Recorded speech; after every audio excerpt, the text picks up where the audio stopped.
Gracias por la presentación y por la invitación, sobre todo, a participar. ¿Te el agua? Sí.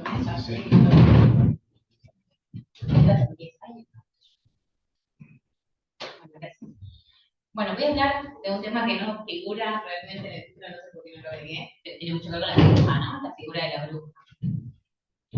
El fenómeno de la persecución judicial de la brujería satánica en Europa temprano-moderna fue una construcción compleja que, pese a estar basada en quimeras, disquisiciones teológicas y creencias folclóricas, tuvo efectos devastadores y muy reales, porque decenas de miles de personas, principalmente mujeres, fueron castigadas, desterradas o ejecutadas en la horca o en la hoguera por una presunta alianza con el demonio, es decir, por un crimen imaginario.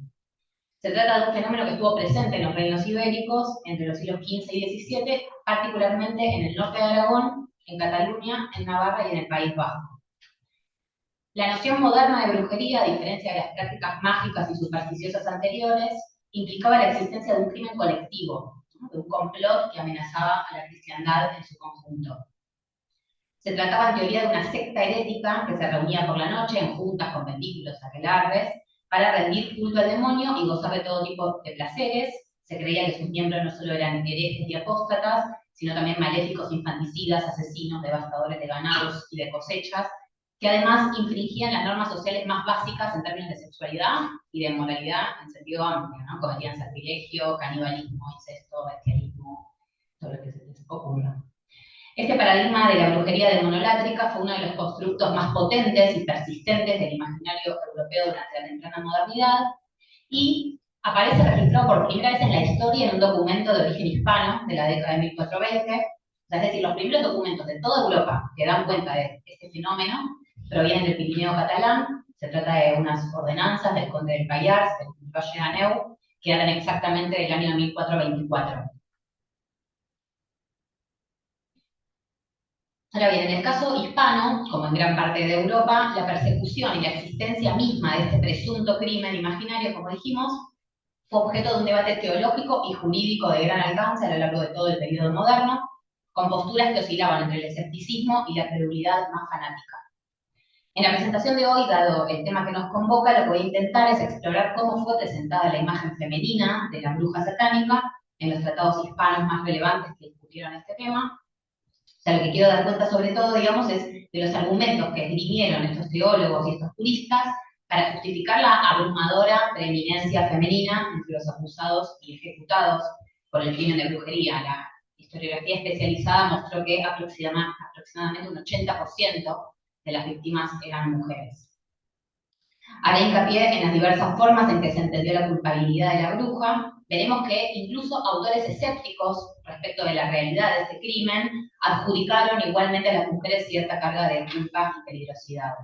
Y también veremos que hacia el siglo XVII, acompañando el lento proceso de descriminalización de la brujería, comenzaron a aparecer discursos que presentaban a las brujas ya no como crueles victimarias, sino como víctimas de una injusta represión.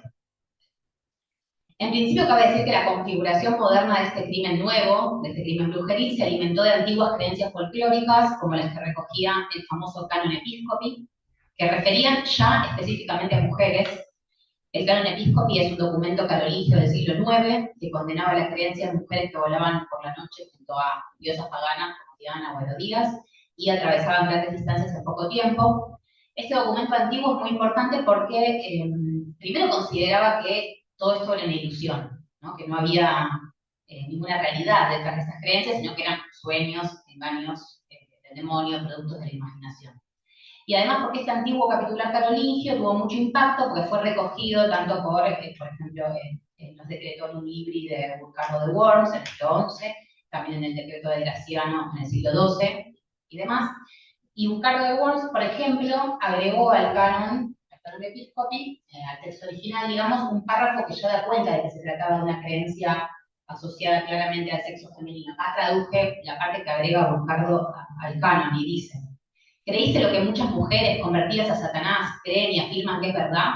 De modo tal que crees que en el silencio de la noche inquieta, cuando te has acostado en tu lecho y con tu marido yacente en tu seno, tú, aún siendo corpórea, puedes salir por las puertas cerradas y puedes atravesar extensiones de tierra, junto a otros engañados por un error similar, y que puedes matar a hombres bautizados y redimidos por la sangre de Cristo sin armas visibles, y que puedes comer sus carnes cocidas y poner en lugar de sus corazones paja, madera o algo semejante, y que después de haberlos comido puedes hacerlos vivir nuevamente y concederles un plazo de vida. Entonces, es un texto que ya antes del fenómeno de la brujería nos habla de mujeres que creían volar por la noche, tener un pacto con el demonio, cometer asesinatos, canibalismo, etc. Ahora bien, lo importante es que desde el siglo XV creencias folclóricas como este tipo, ¿no?, que estaban ligadas, digamos, a la existencia de seres nocturnos, voladores y maléficos, adquirió la dimensión de un crimen real, y en muy pocas décadas adquiere la forma de una nueva categoría legal, con claros tintes misóginos. Esta nueva figura legal afirmaba que gracias a los poderes de los demonios, poderes muy bien descritos, muy puntualizados en los siglos anteriores por los teólogos más destacados de la escolástica, cree que justamente por el poder de estos demonios había personas que realmente podían cometer este tipo de crímenes de modo efectivo en la realidad, todos los crímenes que se le atribuían a las brujas, ¿no?, ligados, como dijimos, a la demonolatría y al maleficium. Y en la España del siglo XV, o sea, tempranamente, ya cuando aparece este crimen en Europa, se hicieron eco de este asunto, expresando ya su escepticismo o ya su credulidad diversos autores, ¿no? Por ejemplo, el célebre Tostado, Alfonso Fernández de Madrigal, en sus comentarios al Génesis y al Evangelio de Mateo, se pronunció tempranamente sobre este tema en las décadas de 1430 y 1440, y Tostado es un caso muy especial porque él pasa del escepticismo a la credulidad, ¿no? O sea, él pasa en el segundo de estos textos, en el comentario de Mateo, reconoce la capacidad del demonio de trasladar a los cuervos por el aire, ¿no?, en estas reuniones nocturnas, y de que este crimen satánico podía ser efectivamente real. El también célebre cardenal dominico Juan de Torquemada, en cambio, tiene una postura escéptica e interpreta este nuevo crimen a la luz del canon episcopio, o sea, diciendo que eran ilusiones. El obispo y teólogo Dominico López de Barrientos, en su Tratado de la Adivinanza, también niega la realidad de este crimen, cree que son fantasías. El predicador Alonso de Espina, franciscano, en su Fortentium Fidei, también tiene una postura escéptica. Por el contrario, Bernardo Bacín, teólogo, cree en la realidad del crimen, lo mismo que el escritor valenciano Jaume Roig, no sé si lo pronuncio bien. Pero bueno, lo que sí me parece interesante es que en todos estos autores ya es evidente la temprana feminización de este crimen, ¿no? Incluso en los autores más escépticos que lo niegan, se habla en términos fundamentalmente femeninos. Acá copié o traduje un pedacito del comentario del Génesis del Tostado, antes de cambiar de opinión. Acá él es escéptico respecto a la brujería, pero describe este crimen hablando de mujeres, ¿no? Dice, hay ciertas mujeres a las que llamamos maléficas que confiesan que luego de realizar ciertas unturas, cuidando de decir ciertas palabras, van a encontrarse con hombres y mujeres. No lo cito todo para no extenderme mucho. Otro autor escéptico, Juan de Torquemada, escribe igualmente que las mujeres eran por su naturaleza más vulnerables a ser captadas por la superstición. Dice que era en el sexo femenino donde abundaban estas estupideces de los sortilegios, y agrega lo siguiente. Acá también traduje una partecita de lo que dice Torquemada. Dice, el orden de la doctrina del Señor fue así, que descendiera de Dios a Cristo hombre, y de Cristo al varón, y del varón a la mujer. Por el contrario, el orden de la doctrina diabólica fue que el diablo mismo la transfundiera primero en la mujer, por ser ella quien poseía menos discernimiento espiritual, o de espíritu, y por medio de la mujer en el varón, ¿no? Así como se transfundió primero la doctrina del pecado en la mujer, digamos, del mismo modo también transfiere la falaz doctrina de la hechicería más frecuentemente a las mujeres que a los varones. Además, en su opinión, solo quienes creían esas historias eran ancianas estúpidas, y dice, menciona también hombres, pero solo hombres melancólicos, frenéticos, maniáticos o niños. Pues Lope de Barrientos, que también describe la realidad de este crimen, igualmente habla de mujeres. Él, cuando menciona el crimen, dice, ¿qué cosa es esto que se dice que hay algunas mujeres que se llaman brujas, las cuales creen y dicen que van por la noche con Diana y demás? Se habla de mujeres. Él interpreta todo esto en términos del canon episcopio como mera fantasía, pero sin embargo igual no deja de acusar a las mujeres, porque él cree, lo que sospecha, es que en realidad eran mujeres que no cuidaban bien a sus hijos, por lo tanto morían sus criaturas, y que entonces le echaban la culpa a las brujas que entraban por la noche, supuestamente por los resquicios de las casas, para matarlas. Espina también acá traje un pedacito que también es absolutamente escéptico, pero es importante porque es el primer texto sobre brujería que se publica, ¿no? Que se lleva a la imprenta, y él también habla de viejas malditas cuando habla de las brujas, ¿no? De mujeres perversas y criminales, siendo escéptico, ¿no? Porque dice, si bien no vuelan, querrían volar, ¿no? Querrían adorar al demonio. Luego el médico valenciano, Roig, tiene un misógino, una misógina obra que se llama Espíritu, Espejo, el libro de las mujeres.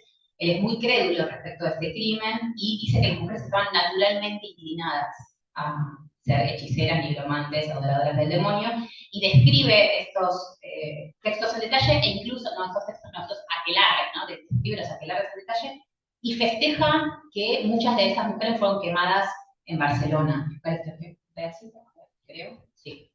¿No? Dice que las condenadas están inclinadas naturalmente a cometer este tipo de delitos. Y el también crédulo canónigo del aseo de Zaragoza, Bernardo Bacín, en su tratado sobre magia y magos, y los magos que se publica por primera vez en 1483, también habla de estas mujeres como mujercillas servidoras de Satanás. Y se pregunta directamente esta cuestión que nos interesa, ¿no? Dice, ¿de dónde proviene que se encuentra el mayor número de las mujeres que a los varones supersticiosas y maléficas? Respondo por una triple razón. Primero, porque son más propensas a creer, ¿no? Y el demonio busca principalmente una fe mala. Segundo, porque son por su naturaleza, ¿no? Porque a causa de la inestabilidad de su complexión, serían más impresionables, o más fácil de impresionar para todo tipo de revelaciones espirituales. Y en tercer lugar, porque tiene una lengua resbaladiza, ¿no? Y lo que saben por mala arte apenas pueden ocultarlo a otras mujeres. Y además dice, como no tienen fuerza física, utilizan estos maleficios para su venganza, ¿no? Ahora, más adelante, en 1526, ya en el siglo XVI, la Inquisición, el Tribunal de la Inquisición, la Suprema, debe discutir y pronunciarse por primera vez sobre el tema de la brujería, obligada por las repercusiones que tuvo una casa de brujas muy importante que se dio en Navarra en 1525, y ahí la Suprema por primera vez asienta una postura que va a ser, digamos, la ortodoxa, desde 1526 en adelante, que lo que resuelve es que estos crímenes, digamos, dan una resolución mixta. Dice, algunas veces pueden suceder en sueños e imaginación, y otras veces puede ocurrir de modo real y es necesario atender a cada caso. Y esta idea que sostiene la Inquisición va a ser repetida por la mayoría de los teólogos del siglo XVI, como Pedro Ciruelo, o Martín de Castaniega, o Alfonso de Castro. Traje un pedacito de la obra de Alfonso de Castro, este teólogo tan importante que en su obra de Justa Aereticorum Punitione del 47 se ocupa también del tema que nos ocupa, de por qué las mujeres son específicamente las que cometen este crimen, y dice que es por dos motivos. Primero, dice por la excesiva credulidad de las mujeres, ¿no? Que son más fáciles de engañar. Y la segunda razón que cree principal es esta.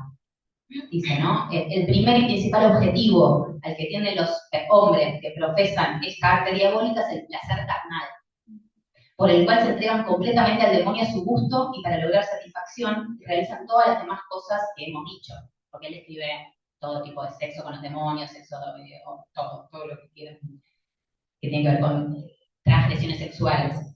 Por esta razón, más mujeres que hombres profesan esta diabólica práctica porque las mujeres ansían más intensamente los placeres de la carne y sucumben más fácilmente a esta clase de deseos. Ahora, en las primeras décadas del siglo XVII, si seguimos avanzando un poco en la historia, la caza de brujas alcanza su mayor pico de crueldad en las primeras décadas del XVII. De hecho, hay el caso más famoso de brujería de España, que es el de la bruja de Zugarramurdi, tiene lugar en este periodo. Pero esta crueldad de la caza también se refleja en una reapertura del debate, ¿no? Se empieza a debatir nuevamente sobre la realidad del crimen o no, y hay posturas muy contrapuestas sobre este fenómeno, también que oscilan entre el escepticismo absoluto y la credulidad más fanática. Entre quienes se pronuncian a favor de la caza hay varios, por ejemplo, Francisco Torreblanca, Villalpando, Gaspar Navarro, Blasco Lanuza, diversos teólogos. Por ejemplo, Blasco Lanuza en el 37 dice que las brujas eran mujeres infanticidas, comedoras de niños, y describe que en realidad se disfrazaban de amigas para hacer abortos y comerse a los niños, a los fetos, porque ella cree que supuestamente comiendo la carne de los fetos iban a volverse inmunes a las torturas entonces no iban a tener que confesar su crimen, o sea, cosas muy terribles. E incluso fuera de la teología, el dramaturgo Juan Pérez de Montalbán, en el 32, escribe su miscelánea titulada para todos, ejemplos morales, humanos y divinos, y también dice que entre las brujas y brujos hay sobre todo brujas, según él, por ser más amigas de novedades o por ser más fáciles de engañar. Ahora, lo que me interesa es ver quiénes se oponían a la casa de brujas, ¿no? Que, o sea, vimos ya los que las defienden, les atribuyen a las mujeres sobre todo muchas características negativas, crédulas, permeables, impresionables, carnales, lujuriosas, lenguaraces, con menos capacidad de discernimiento, con propensión natural al pecado, etcétera, para mostrarlas efectivamente como para legitimar esta persecución y convertirlas en una amenaza, ¿no? En un peligro social, en un complot satánico real, que muchos creían real, digamos. Pero en el siglo XVII, como les dije, también hay muchas voces que se oponen a esta realidad del crimen. Hay algunas muy conocidas, como por ejemplo la de Alonso de Salazar y Frías, el abogado de las brujas que estudió Henningsen, Pedro de Valencia, el humanista, el catalán jesuita Pergil, el juez ordinario Francisco Ferrer Nogués, el jurista Pedro Antonio Jofreu, o sea, varios autores. Todos estos autores se pronuncian en contra de las torturas, en contra de los procedimientos irregulares e ilegítimos, y también de la inconstancia o inconsistencia, mejor dicho, de los testimonios que los jueces tomaban por válidos para acusar a estas mujeres.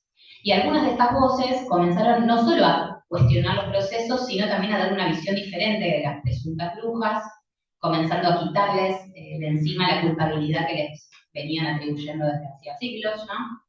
Pero no todos los escépticos tuvieron una mirada piadosa respecto de las brujas. Por ejemplo, Pedro de Valencia, que es uno de los que se opone más fuertemente a la brujería, en su discurso, creo que puse algo. Ay, perdón, me salté acá una cita, no importa. Pero este texto, el de Valencia, discurso acerca de los cuentos de las brujas, que es de 1611. Él descree fuertemente del crimen, dice que se trata de cuentos justamente, pero no deja de criticar a las mujeres. Dice que eran cuentos de mujercillas ruines, que generaban escándalo y mal ejemplo, que eran cuentos de viejas endemoniadas y dementadas, de mujercillas flaquísimas e ignorantísimas, que con interés de un maravedí o de una manzana inventaban todas estas cosas. O sea, sigue teniendo una visión negativa de la mujer. Pero hay otros abogados de las brujas que sí empiezan a esbozar esta inversión del paradigma, creo yo, ¿no? O sea, presentar a las mujeres no exclusivamente como culpables, por una u otra razón, por mala madre o por adoradora de Satán, sino como víctimas de un sistema represivo injusto y de fantasías colectivas que incrementaban esta violencia institucional.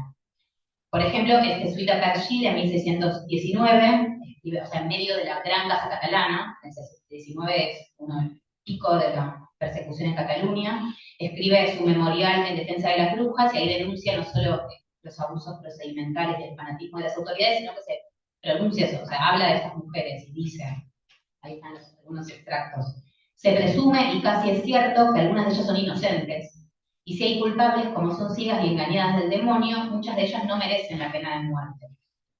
Sin preceder infamias ni sin semiplena aprobación, son acusadas y denunciadas, y personas muy buenas son infamadas contra derecho natural divino y humano. Como son mujeres frágiles, medrosas y delicadas, con espantos y amenazas, les hacen decir algunos jueces y notarios y ministros de justicia lo que no es verdad, ni ellas ni otras han hecho.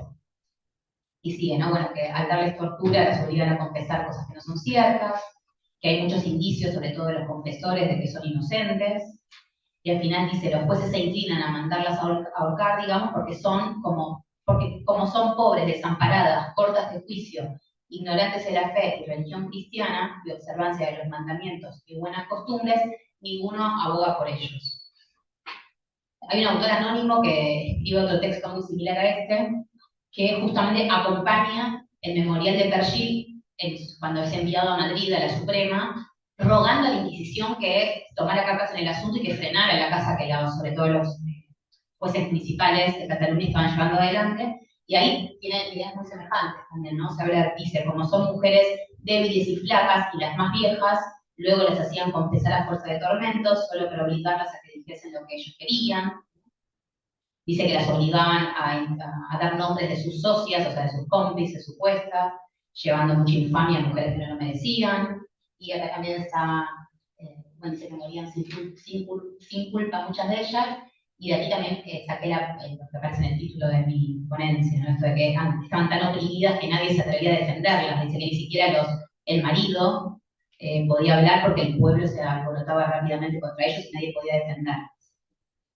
Y en 1619 hay un catedrático de Lérida y que era juez real ordinario también, que se llama Ferrer Nogués, que directamente acusa a los jueces, ¿no? Pone el foco crítico no en las mujeres, sino en los jueces, a los que llama asesinos judiciales, que solo actúan por dinero y por complacer a los señores temporales.